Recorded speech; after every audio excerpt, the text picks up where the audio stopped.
warahmatullahi wabarakatuh. Perkenalkan, nama saya Uyun Firdaus Jayanti, mahasiswi Universitas Islam Negeri Wali Songo Semarang, Fakultas Syariah dan Hukum, Prodi Ilmu Hukum.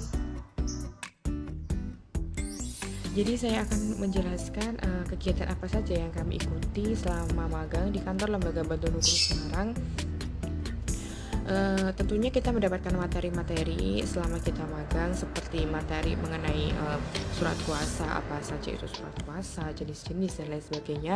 Kemudian kami juga mendapatkan bagaimana atau tata cara menulis legal opinion dan analisis clipping. Untuk legal opinion sendiri itu ada beberapa hal yang harus diperhatikan, seperti kronologis, isu hukum, dasar hukum, analisa, kesimpulan, dan rekomendasi. Itu format dari LBH Semarang itu sendiri. Kemudian bagaimana kita menulis LO itu, kita sebelumnya itu ikut serta dalam menerima konsultasi hukum. Jadi kita ikut serta, kemudian kami menulis apa yang kami dapatkan dari klien, seperti kronologi dan permasalahan hukum itu seperti apa, kemudian kami menuangkan dalam legal opinion itu. Kemudian untuk analisis clipping, kebetulan saya dan rekan saya itu mendapatkan isu tentang pelanggaran HAM lingkungan hidup. Jadi kita menulis dengan format nama kasus, lokasi, para pihak, jenis pelanggaran, dan pola pelanggaran, seperti itu. Kemudian saya dan rekan saya itu juga mengikuti pendaftaran surat kuasa di Pengadilan Negeri Semarang. Nah, itu tuh membawa surat kuasa asli 1 dan kopiannya 3 atau salinannya itu ada 3, jadi 4 yang dibawa. Kemudian selama masa pandemi COVID-19 ini saya mengikuti beberapa diskusi online, seperti ada beberapa yang saya ikuti, seperti di tengah corona, bencana lingkungan berkelanjutan di Kendeng Utara, kemudian situasi perempuan dan strategi resolusi di tengah pandemi COVID, kemudian antara COVID dan kelompok rentan, kemudian belajar merawat bumi dari Kartini Kendeng, pembangunan saat dan pasca pandemi, itu yang kami ikuti. Di situ kami menuliskan notulensi diskusi tersebut. Kemudian untuk kami juga ikut serta dalam acara persidangan. Untuk kasus yang kami ikuti sendiri itu yaitu kasus pencurian. Kita samarkan nama terdakwa menjadi Agus. Jadi di sini si Agus itu seorang penyandang disabilitas intelektual. Dia didakwa mencuri burung. Kemudian dituntut 10 bulan penjara, akan tetapi ini di sini divonis 6 bulan penjara oleh Majelis Hakim PN Semarang karena didakwa melakukan pencurian burung. Kemudian terhadap putusan ini tuh dianggap menciderai nilai Pancasila karena dalam persidangan telah ditemukan fakta bahwa si Agus itu diancam akan dikeroyok dan berulang kali dipukuli oleh seorang residivis, sehingga Agus takut menolak perintah sang residivis. Pada saat kejadian, si Agus dipaksa sang residivis untuk mengantarkan ke tempat kakak dan temannya. Namun kemudian Agus justru ditangkap karena dituduh terlibat melakukan pencurian burung. Agus juga menjadi korban peradilan sesat dan tidak adil. LBH Semarang selaku penasihat hukum catat pelanggaran hak pengadilan yang jujur dan adil yang menimpa Agus, antara lain Agus menjadi korban penyiksaan oleh anggota polsek, kemudian penyidik kepolisian dan jaksa penuntut umum menghalangi akses bantuan hukum serta akses terhadap pemeriksaan kesehatan yang wajib dilakukan bagi penyandang disabilitas intelektual. Kemudian JPU berulang kali tidak menghadirkan terdakwa dalam persidangan. Kemudian Majelis Hakim menolak untuk melakukan pemeriksaan kesehatan dan psikologi, serta menolak untuk mendengarkan keterangan saksi secara utuh. Seperti itu yang dapat kami sampaikan. Assalamualaikum warahmatullahi wabarakatuh. Perkenalkan, saya Siti Herdayani. Saya magang di LBH Semarang. Di sini saya akan menceritakan kegiatan-kegiatan apa aja sih yang dilakukan saat magang di LBH Semarang. Yang pertama itu kita diajarkan mempelajari ulang materi surat kuasa. Apa sih surat kuasa itu, dasar hukum surat kuasa itu apa, jenis-jenis surat kuasa itu apa aja. Terus kita juga dikasih tahu ini loh surat kuasa itu seperti ini. Nah yang kedua, kita diajak mengikuti rapat operasional. Rapat operasional itu dilakukan saat 1 minggu sekali. Rapat operasional itu kita di situ berkumpul bersama, membahas yang datang klien selama 1 minggu itu apa aja, terus kita ceritakan kasusnya, terus di situ kita bahas bareng-bareng itu kasusnya itu mau ditindaklanjuti di LBH Semarang atau kita berikan saran atau kita alihkan ke LBH yang lain. Nah yang ketiga, kita diajarkan membuat LO. LO itu legal opini. Legal opini itu dibuat saat setelah kita menerima klien. Isi dari LO itu tuh kronologis, isi hukum, dasar hukum, analisa dan kesimpulan. Nah yang keempat, kita disuruh diajari membuat itu clipping koran atau clipping berita. Jadi itu kita setiap magang kita pagi-pagi itu disuruh membaca koran dulu. Kita disuruh kalau misalkan ada berita yang bersinggungan sama LBH Semarang, kita lingkari, terus kita cari nama beritanya, kita tulis nama beritanya itu apa, sumber beritanya itu sumber dari koran mana, terus pelanggaran apa aja, terus dasar hukumnya tuh apa, terus pelakunya siapa, korbannya siapa. Nah terus yang kelima, selama kita pandemi itu kan kita magangnya online. Nah setiap magang online itu kita mengikuti magang diskusi yang dilakukan oleh LBH Semarang. Nah terus kita setelah mengikuti diskusi online gitu, kita juga disuruh membuat notulensi. Nah terus yang keenam, kita juga pernah mengikuti sidang di PN. Nah setelah mengikuti sidang di PN tuh kita disuruh membuat proceeding. Nah terus apa aja sih pengalaman yang didapatin dari magang di LBH Semarang? Tentunya banyak ya pengalamannya. Yang tadinya kita tidak bisa membuat LO atau legal opini, kita jadi tahu apa sih itu LO, apa sih isi-isi dari LO itu. Terus yang tadinya kita nggak bisa membuat clipping koran, terus nggak tahu clipping koran itu apa, terus kita jadi tahu clipping koran itu seperti ini, cara buatnya kayak gini, menganalisisnya seperti ini. Terus yang tadinya kita nggak pernah baca koran, jadi kita pernah membaca koran kayak gitu. Terus yang tadinya kita nggak pernah ikut sidang di PN, kita jadi kita juga pernah ikut sidang di PN. Terus kita juga tahu proceeding itu seperti apa. Terus yang tadinya kita nggak pernah ikut diskusi online kayak gitu, kita juga pernah mengikuti diskusi online seperti itu. Terus kita juga tahu notulensi itu seperti ini. Nah kasus yang pernah aku tanganin sama Chandra selama di LBH Semarang itu jadi kasus outsourcing, kasusnya satpam. Kita samarkan namanya menjadi Mas Uco. Mas Uco datang sama temannya namanya Mas Budi. Nah Mas Budi itu tuh pada 28 Februari 2020 dia tuh diberikan surat sama supervisornya. Isi suratnya itu mutasi pindah ke Jogja atau dia berhenti. Nah tapi kan sebelumnya sebelum bekerja dia kan sudah menandatangani kontraknya itu dia bekerja selama 3 tahun. Cuman kok baru berapa bulan dia bekerja kok sudah diberikan surat seperti itu. Dia terus bingung. Terus dia melakukan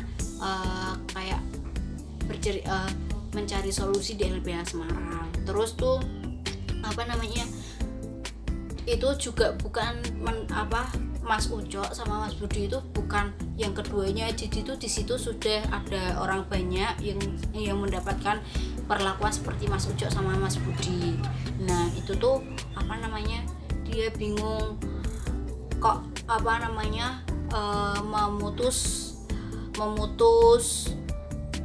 memutus kerja tanpa sepihak ya. Harusnya kan dia omongin baik-baik dulu, tapi itu kok malah sepihak. Jadi Mas Uco sama Mas Budi itu bingung. Terus di LBH Semarang itu diberikan saran suruh mencari mencari surat perjanjian itu dulu, terus buat di LBH Semarang nanti ditangani kasus LBH Semarang. Terima kasih. Di LBH Semarang kita juga diajak melakukan wawancara apabila ada klien yang datang ke kantor. Jadi wawancara di kantor terkait masalah pribadi mereka. Salah satunya mengenai outsourcing, atau dalam sistem ini perusahaan penyedia outsource membayarkan uang terlebih dahulu kepada karyawannya. Karyawan outsourcing biasanya bekerja sesuai dengan kontrak mereka dengan perusahaan penyedia jasa outsourcing, bukan dengan perusahaan pengguna jasa. Di LBH Semarang kita juga diajari untuk membuat sebuah clipping koran. Clipping koran di sini dalam hal ini berisi terkait kasus-kasus pelanggaran hak asasi manusia dan lingkungan. Pada saat COVID-19 berlangsung, kegiatan magang tetap dilaksanakan melalui media online. Kita diajak untuk ikut diskusi-diskusi online, salah satunya mengenai Kartini Kendeng, di mana sekian singkat cerita. Wassalamualaikum warahmatullahi wabarakatuh. Assalamualaikum warahmatullahi wabarakatuh. Perkenalkan, saya Ajia Nurul Aini, mahasiswa dari Ilmu Hukum yang magang di LBH Semarang. Apa saja kegiatan yang saya dan teman-teman lakukan di LBH Semarang, yaitu pertama mengikuti pembukaan kala baru yang ada di Unika, yang mana kala baru tersebut diselenggarakan oleh LBH Semarang sebagai tuan rumah. Di situ kala baru tersebut merupakan salah satu wadah atau tempat untuk mahasiswa hukum atau sarjana hukum mengetahui dan menangani kasus secara real, secara langsung di masyarakat tentang pelanggaran hak asasi manusia. Setelah itu kita juga diajari oleh Pak Zainal, yang mana itu merupakan hari pertama magang, mengenai surat kuasa dan bagaimana contoh-contoh dari surat kuasa. Serta pada hari pertama pun kami melakukan pendampingan hukum atau konsultasi hukum, yang mana dari 5 peserta dibolehkan hanya maksimal 2 orang melakukan konsultasi hukum, yang mana situ saya dan Mbak Ratna menangani kasus yang pertama tentang pencemaran nama baik. Klien meminta pendapat tentang bagaimana kasus yang dialami oleh klien. Namun LBH Semarang tidak dapat mengambil kasus tersebut karena tidak termasuk pelanggaran HAM. Lalu ada juga kasus-kasus yang mana pendampingan dari teman-teman yang lain. Pertama tentang PHK, yang mana tidak upah yang diberikan tidak sesuai atau tidak diberikan. Adanya kasus perceraian. Nah, perceraian tersebut juga tidak wewenang dari LBH Semarang karena bukan merupakan kasus pelanggaran HAM. Serta di sana kita juga diajari tentang bagaimana legal opinion. Dan legal opinion tersebut berisi tentang kejadian-kejadian pada kasus, misal kasus A itu kejadiannya bagaimana, lebih tepatnya kronologinya, harinya, jam berapa, serta pendapat hukumnya di legal opinion tersebut juga dijelaskan, serta adanya clipping. Nah, clipping ini merupakan gambar-gambaran pelanggaran hak asasi pelanggaran HAM yang mana tentang lingkungan.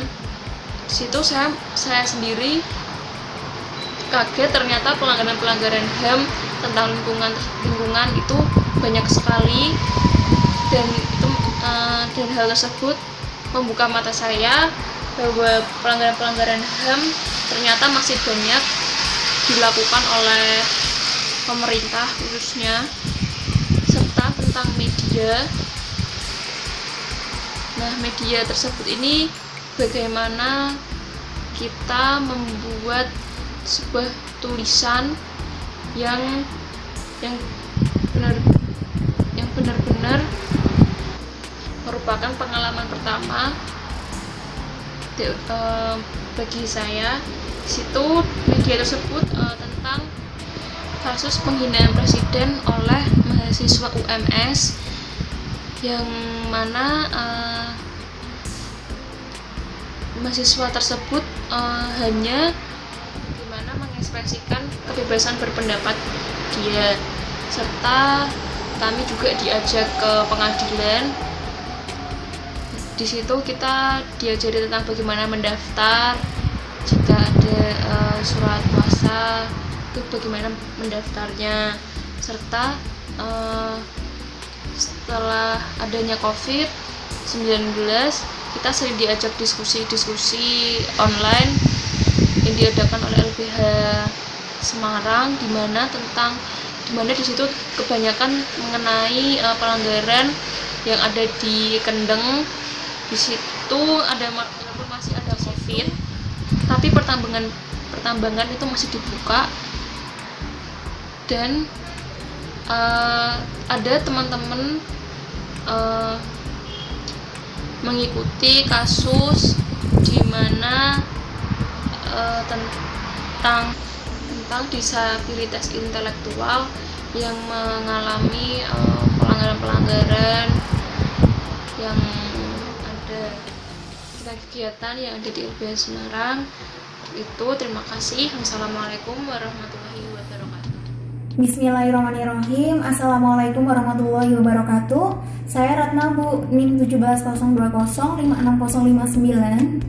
Jadi saya itu sangat bersyukur sekali karena dalam mata kuliah Ibu Klinik Hukum saya diberikan kesempatan untuk magang di LBH Semarang yang di bawah naungan di LBHI yang memberikan bantuan hukum struktural, gitu ya Bu.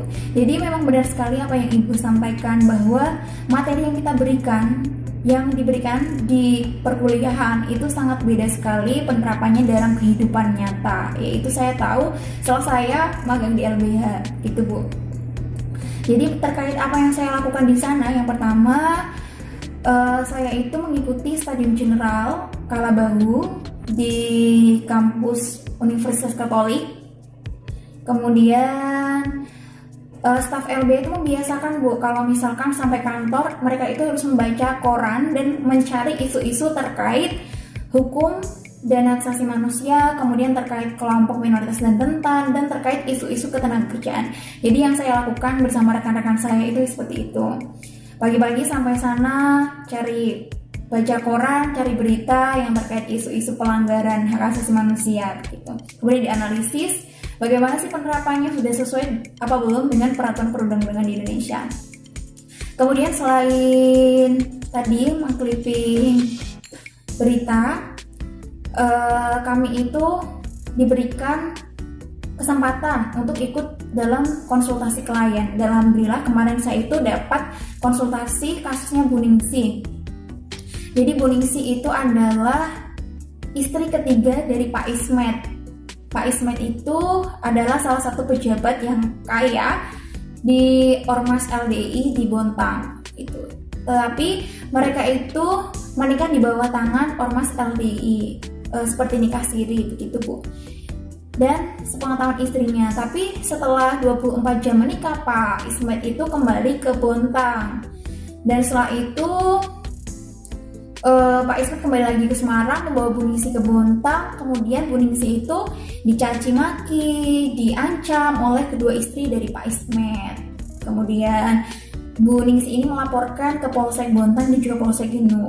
Karena ini termasuk tipiring, tindak pidana ringan, dan juga termasuk kasus bukan struktural, jadi LBH Semarang itu tidak menanganinya, Bu, tapi menyerahkan atau memberikan saran untuk menerapkan kasusnya itu di LRCKJH gitu. Kemudian selain konsultasi, kami juga sering mengikuti rapat operasional di LBH. Karena rapat operasional di LBH itu sangat penting untuk mengevaluasi bagaimana sih kinerja para staf LBH di minggu yang lalu ataupun minggu yang akan datang. Jadi mereka itu udah ada jadwalnya. Kita ikut supaya kita itu bisa mempersiapkan diri. Oh, nantinya ikut dengan Mas ini di daerah mana, menangani kasus ini, diskusi ini, begitu. Jadi kita diwajibkan untuk mengikuti rapat operasional.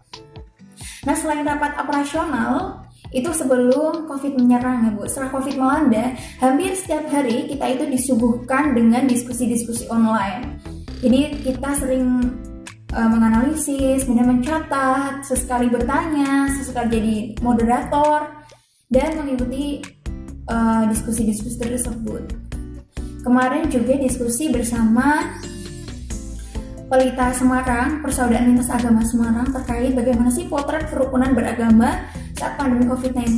Itu juga bersama Mbak Dewi Praswida selaku pegiat toleransi beragama. Kemudian juga bersama LRCKJH, bagaimana sih peran perempuan di masa pandemi COVID saat ini gitu.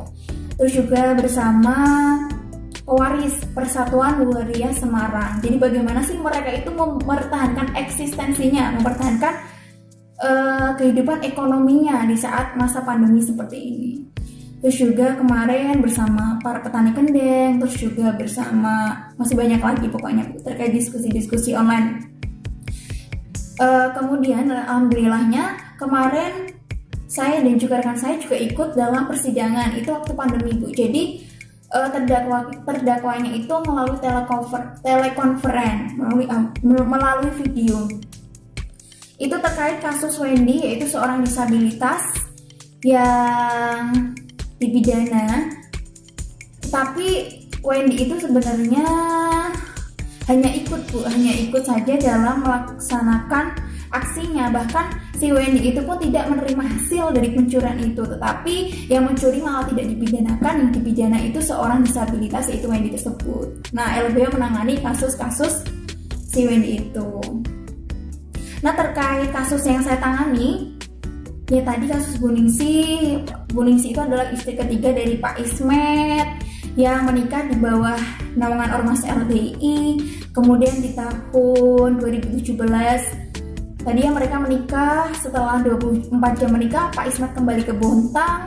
Kemudian Bu Ningsi tidak diajak. Setelah itu Pak Ismet kembali ke Semarang, Bu Ningsi diajak ke Bontang untuk tinggal di sana tanpa sepengetahuan istrinya. Dan kemudian Bu Ningsi itu nyawanya terancam, dianiaya, bahkan sering dikirimi kata-kata kasar melalui SMS gitu. Kemudian 2018 Pak Ismet dan Bu Ningsi bercerai. Kemudian sebelum bercerai, Bu Ningsi itu sering dicaci maki. Bahkan istri pertamanya itu pernah datang ke rumah Bu Ningsi dengan mengelompokkan atau memprovokasi masa yang di dekat rumah Bu Ningsi itu untuk ke rumah Bu Ningsi dan mengolok-olok Bu Ningsi gitu. Jadi ini termasuk tindak pidana ringan, terus juga bukan struktural, makanya LBH tidak bisa menanganinya, tapi disarankan di LRCKJH. Setelah itu saya juga sempat mengikuti persidangan Wendy, tapi waktu itu sudah pembuktian, Bu, jadi saya belum paham sekali terkait kasusnya, cuma tahu sekilas mengenai pencurian burung beo dan burung kenari, kalau nggak salah kenari ya. Tapi si Wendy itu akhirnya dijatuhi pidana tambahan. terkait pengalaman yang saya dapatkan tentu banyak sekali ya Bu. Saya bersyukur sekali bisa langsung menemui klien, konsultasi, dapat teman banyak, dapat relasi banyak, bisa diskusi-diskusi online, terus juga tadi bisa menghadiri sebuah persidangan langsung saat pandemi corona. Terima kasih. Wassalamualaikum warahmatullahi wabarakatuh.